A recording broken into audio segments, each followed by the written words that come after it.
Bienvenue à tous les futurs millionnaires. Aujourd'hui, nous plongeons dans l'univers d'un livre qui a changé des millions de vies, Père riche, Père pauvre de Robert Kiyosaki. Si vous en avez marre de la course de la souris et que vous rêvez de liberté financière, cette vidéo est faite pour vous. Préparez-vous à déconstruire tout ce que vous pensiez savoir sur l'argent. Et si tout ce qu'on vous avait appris sur l'argent était faux? Si la véritable éducation financière ne venait pas de l'école, mais d'un livre? Aujourd'hui, on plonge au cœur de l'un des ouvrages les plus influents dans le monde de la finance personnelle, Père riche, Père pauvre de Robert Kiyosaki. Un livre qui a radicalement changé la manière de penser l'argent pour des millions de personnes à travers le monde. Préparez-vous à découvrir des vérités qui dérangent, mais qui libèrent. Partie 1. Deux pères, deux visions. Robert Kiyosaki a grandi avec deux figures paternelles, son vrai père le père pauvre et le père de son meilleur ami le père riche. Ces deux hommes avaient des visions totalement opposées de l'argent. Le père pauvre valorisait les diplômes, la sécurité de l'emploi, et évitait de parler d'argent. Il disait, l'amour de l'argent est la racine de tous les maux. Le père riche, lui, valorisait l'éducation financière, la prise de risques mesurés, et disait, le manque d'argent est la racine de tous les maux. Dès son plus jeune âge, Kiyosaki se retrouve face à un choix, suivre la voie traditionnelle ou apprendre à penser comme les riches. Cette opposition crée la base du livre et illustre une vérité fondamentale. Ce n'est pas ce que l'on gagne qui fait la différence, mais la manière dont on pense et utilise l'argent. Partie 2. L'éducation financière est la clé.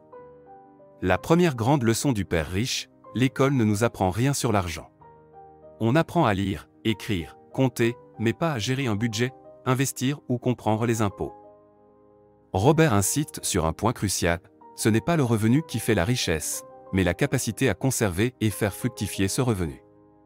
L'éducation financière, c'est comprendre comment l'argent circule, comment fonctionnent les actifs et les passifs, et comment bâtir des revenus passifs. Un actif met de l'argent dans votre poche. Un passif vous en fait sortir. Le problème? Beaucoup de gens confondent les deux. Exemple, votre maison principale n'est pas un actif, car elle vous coûte de l'argent chaque mois, crédit, taxes, entretien. Un appartement que vous louez, lui, est un actif, il génère du revenu. Partie 3. Travailler pour apprendre, pas pour gagner. Le père pauvre disait, trouve un bon travail, avec des avantages et une retraite. Le père riche disait, travaille pour apprendre, pas pour de l'argent. Dans ses jeunes années, Robert a travaillé gratuitement pour le père riche. Ce dernier lui expliquait que la plupart des gens restent bloqués dans la course du rare. Ils travaillent, touchent un salaire, dépensent tout, puis recommencent. Apprendre des compétences, comprendre le système, savoir vendre, négocier, investir, voilà ce qui vous rend vraiment libre. La sécurité de l'emploi est une illusion. Ce qui vous protège réellement, c'est ce que vous savez faire de votre argent. Partie 4. Construire des actifs, pas des dettes. L'une des idées centrales du livre est simple, acheter des actifs, éviter les passifs. Les riches achètent des choses qui leur rapportent de l'argent. Actions. Immobilier locatif. Entreprise. Revenus passifs. Les pauvres et la classe moyenne achètent des choses qui les appauvrissent. Voiture neuve à crédit. Téléphone hors de prix. Maison trop grande. Kiyosaki encourage à vivre en dessous de ses moyens pour pouvoir investir. Ce n'est pas sexy, ce n'est pas spectaculaire, mais c'est efficace. Construire des actifs, c'est construire une base solide pour votre liberté future. Partie 5. L'intelligence financière. Ce n'est pas l'argent qui fait la différence, c'est votre niveau d'intelligence financière. Et bonne nouvelle, elle s'apprend. Selon Robert, l'intelligence financière se compose de 4 piliers. Comprendre les chiffres, comptabilité. Savoir investir intelligemment. Comprendre les marchés. Connaître la loi et la fiscalité. Les riches comprennent les règles du jeu. Ils savent comment minimiser leurs impôts légalement, comment créer des entreprises et comment faire travailler l'argent pour eux. Le problème? Beaucoup de gens travaillent dur pour l'argent, mais ne savent pas comment le faire travailler pour eux. Partie 6. La peur et la motivation. La peur est l'un des plus grands freins à la richesse. Peur de perdre, peur d'échouer, peur d'investir. Le pauvre père était gouverné par cette peur. Le père riche l'utilisait comme carburant pour apprendre et évoluer. Kiyosaki nous pousse à sortir de notre zone de confort, à lire des livres, suivre des formations, poser des questions, tenter des choses. Ceux qui réussissent prennent des risques intelligents. La motivation vient aussi d'un objectif clair, la liberté. Être libre de ses choix, de son temps, de sa vie.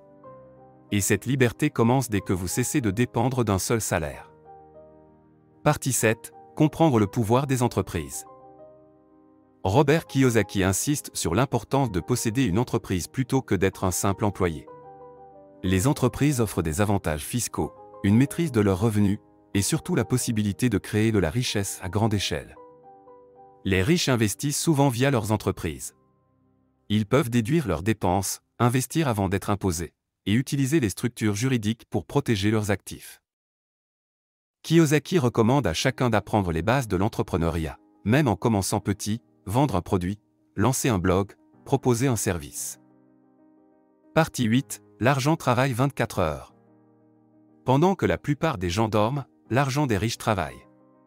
Investir dans des actifs signifie que vous gagnez de l'argent même quand vous ne travaillez pas. Un bon investissement, c'est un employé fidèle qui ne dort jamais. Que ce soit une action, un bien immobilier ou une entreprise, il doit générer des revenus de manière autonome. Kiyosaki appelle ça faire travailler son argent pour soi. Plus tôt vous commencez, plus l'effet boule de neige est puissant. Partie 9. Le pouvoir de l'habitude. La richesse n'est pas un événement. C'est le résultat d'habitudes quotidiennes. Kiyosaki insiste, vos résultats financiers reflètent vos habitudes mentales, émotionnelles et pratiques. Lire 10 minutes par jour sur la finance. Mettre de côté 10% de chaque revenu. Se poser la question, est-ce un actif ou un passif? Petits gestes, grands effets. Car au fil du temps, vos habitudes façonnent votre avenir. Le père riche n'était pas né riche. Il a développé ses habitudes, et Robert nous montre que nous le pouvons aussi. Partie 10. L'indépendance commence dans la tête. La leçon ultime de Père riche, Père pauvre. La vraie richesse commence par un changement de mentalité. Tant que vous pensez comme un employé dépendant d'un salaire, vous resterez dans la course du rat.